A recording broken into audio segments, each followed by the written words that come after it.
Extremely dangerous fire weather conditions for South Australia today. The story hasn't really changed a whole lot since yesterday, but I'll take you through the updates nonetheless. Starting with today's fire danger ratings.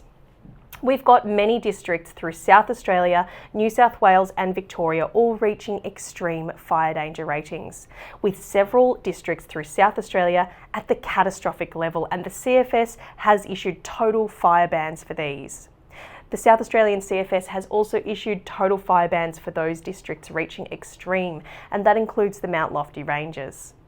Now, this dangerous fire weather is being driven by heat and windy conditions, so let's take a look.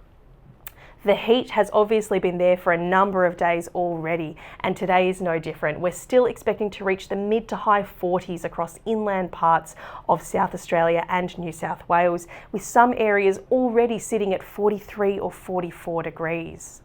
The winds as well have already triggered some damaging gusts through our warning areas. Generally, gusts in the 80 to 100 km/h range have already been seen at locations such as Whyalla and Coober Pedy in South Australia, and about some of the Victorian elevated parts, pushing into the northern suburbs of Melbourne as well. Now, these winds will continue today ahead of the trough, which is going to move through the Adelaide area sometime this afternoon, between around 2 and 4 o'clock. That'll shift these strong northwesterly winds to cooler southerlies, but they will still be a bit gusty in the wake of that system. The trough is expected to reach Melbourne late this evening, going into the midnight period, and the winds will start to ease off at that time. However, they may still continue strong and gusty about the eastern Victorian ranges and the southeast New South Wales Alps. So it's likely we will see further warning updates through the rest of the day.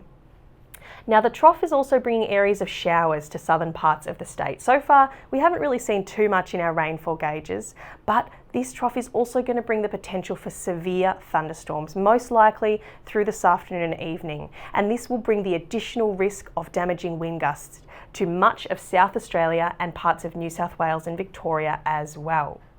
As we go into tomorrow, though, we're still expecting that rain to set in, really intensifying across southern parts of South Australia in particular.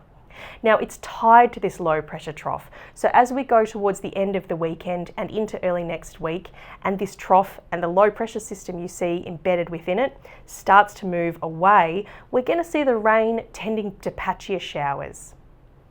The rainfall totals across the weekend are generally going to be 20 to 50 millimetres across these areas under the rain band, but the peak totals are still expected across the Eyre Peninsula. In those parts, we could see 50 to 100 millimetres accumulating across the Saturday and Sunday period. So with such a dynamic weekend on the way, with the hot, windy weather today shifting to the rain tomorrow, it's essential you stay up to date via the Bureau's website and the BOM Weather app. We'll see you next time.